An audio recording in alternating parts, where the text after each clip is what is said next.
Christoffers arkitekturanalyse. Det var en fin analyse.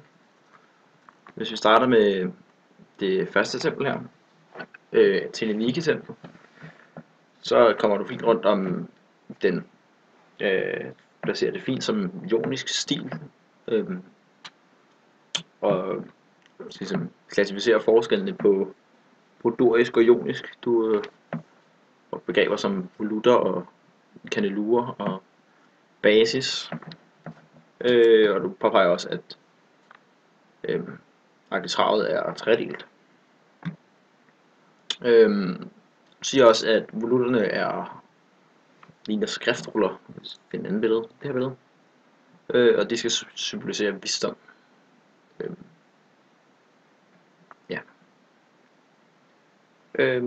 Så er det godt, du siger, at du går ind på, at templet er bygget sådan, eller konstrueret sådan, at det kan anskues fra alle sider, hvilket er typisk for de græske templer. Modsat de romerske, hvor man skal anskue det fra indgangen. Videre til det næste tempel, så placerer du også det fint som et jonisk tempel, hvor man siger med kandelurerne og volutterne og basis igen, og tredelte arkitrav, og det er også, du placerer statuerne fint. Jeg vil så skyde på, at det her oppe var et tandsnit, og ja. Jeg savner lidt, at du kommer ind på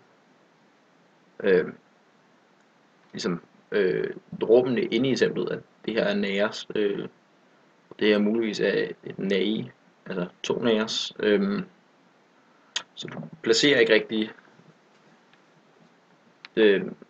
rigtig rummene i templet. Det savner jeg lidt. Så er det næste tempel, Pantheon. Du placerer det fint som dorisk. Vores begreber som cigarformede søjleskafter, de står direkte på stylobatet. Vi har Regnes, jeg kan ikke huske, hvad det hedder, her. Du måske godt have sagt, at man kan se, at det er et nyere dorisk tempel, da den her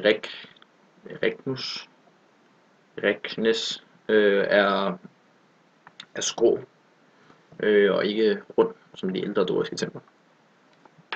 Det er også fint, at komme ind på dobbeltheden i metoperne og triglyferne, hvor der er dobbelt så mange metoper og triglyfer som søjler. Ja. Dog vil jeg mene, det var omvendt med rummene, så det her det er næres, og det her er pronæres, det her det er indgangen til næres. Det her så er opistomos, hvor du bytter om på de her to.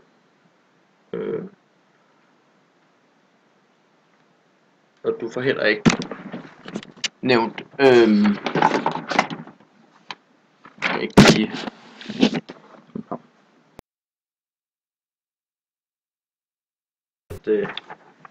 der ligesom er den her perityl omkring selve templet, altså de her søjler, der er omkring løbende. Som også gør, at den er, altså jeg gør det templet anskueligt fra alle retninger. Så er der det sidste tempel, som er indgangen til Akropolis. Og der placerer du fint den doriske stil med cigarformede søjler. Står på stylobatet. Du viser også,